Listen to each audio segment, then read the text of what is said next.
Hi, Facebook friends. Time for our video blog for this week.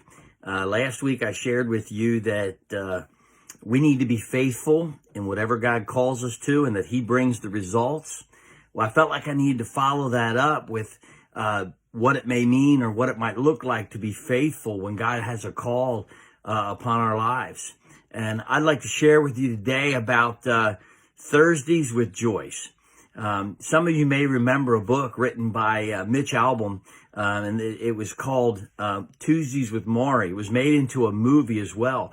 Mitch Albom was a guy who went to see this friend of his who was a professor in a college who had been diagnosed with ALS, Lou Gehrig's disease, and how he visited him on Tuesdays. And I want to share with you about, again, my visits with a gal named Joyce. And it was visiting Joyce on Thursdays, and those Thursdays with Joyce.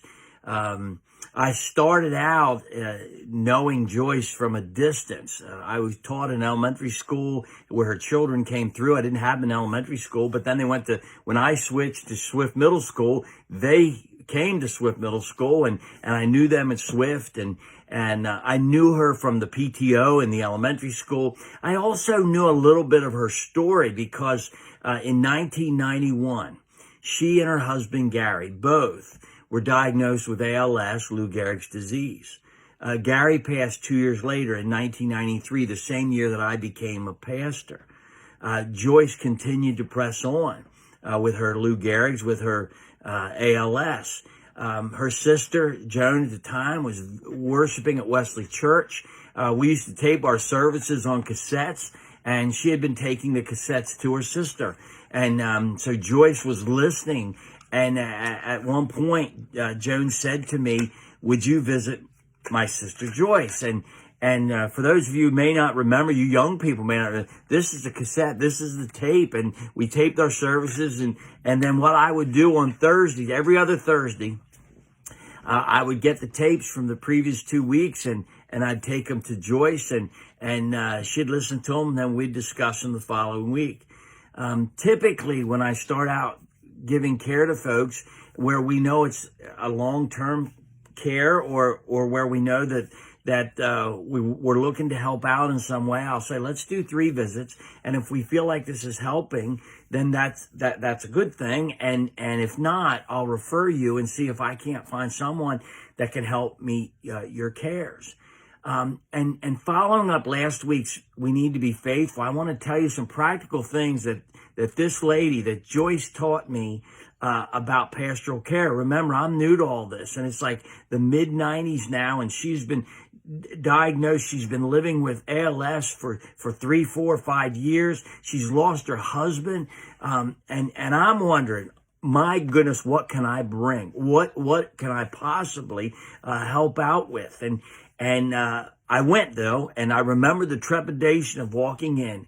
Now, at this point, I hadn't seen Joyce in a long while, and she was basically unable, not mobile, unable to get around. And she'd call, I'd be at the door, she'd call and say, "Come on in," and we'd sit and we'd talk, and we'd laugh, we'd cry, we talk serious, we just talk about life, and so being faithful sometimes means putting ourselves in positions that may not be so comfortable for us. Where you and I it may not be the easiest thing. There were days I walked up and I'm standing at the door knowing this dear lady's raising 2 children. She's lost her husband. She has this terminal illness, and I'm supposed to help with this. And yet she taught me these things that I had to get over myself.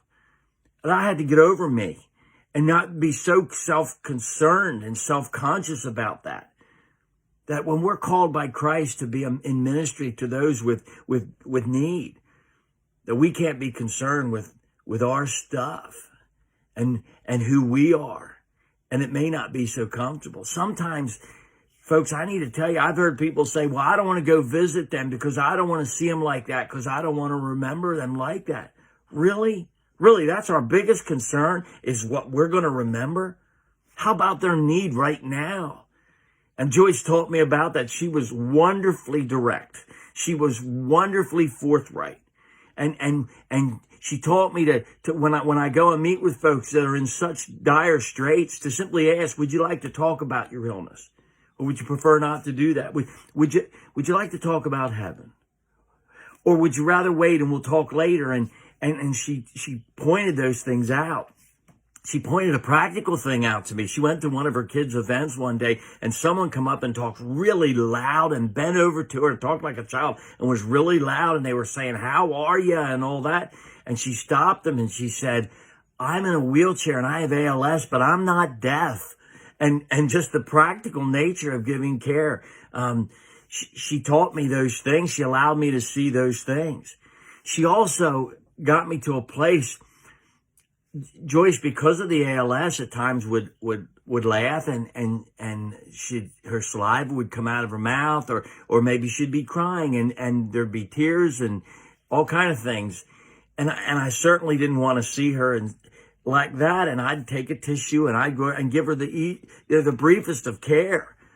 But I needed to get over myself and to find out we need to jump to the fray in those matters and let those people know how much we care. She taught me that I needed to be more understanding about caregivers. I had to be more understanding about her children, which I really had to learn a hard lesson in that. Here are her children. They're your young people. They're in high school and then they're in college and they're getting their education. And the care that they needed as they've lost their father, their mother is ill. They're trying to press on with their life. And boy, what a legacy dear Joyce has. She has a son that's the majority whip in the state House of Representatives. And she has a daughter who's a nurse and a teacher out in Utah. And the grandchildren have come. There's such a legacy there. But they were caregivers and they pressed on. And I had to learn, you got to be an encouragement. You can't rip it at those kind of moments and shy away. And we need to care deeply. Another thing she taught me that I know Joyce wasn't what I knew her to be that first time I saw her at a PTO meeting at Drumore, where she came in and all vivacious and talkative and strong and all that. And physically, she was not strong. But here's what she taught me. Even though she was physically weakened by the disease, she was still there. It was still Joyce. And at times, disease and illness, we allow that to define who people are. That's just not true. And I already said to you about the legacy she's left and what she taught me. And she's way more than ALS. She's way more than that Lou Gehrig's disease. See, Joyce didn't die with ALS. Oh, it took her life. But she lived with it while she was here. And it was hard days. There were hard days. And her family, I believe, would clearly tell you that. But please don't define your loved ones by those illnesses, by those big words that we have when they get a diagnosis.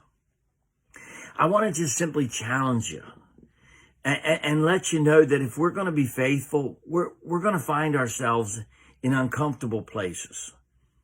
Places that we wouldn't necessarily have put ourselves.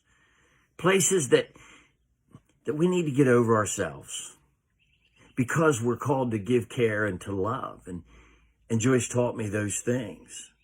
Joyce allowed me to see that.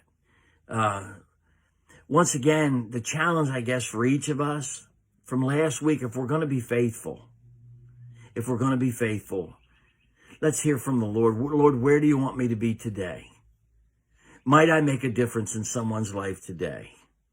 Might I be not so concerned about me, but might I be concerned about those that need?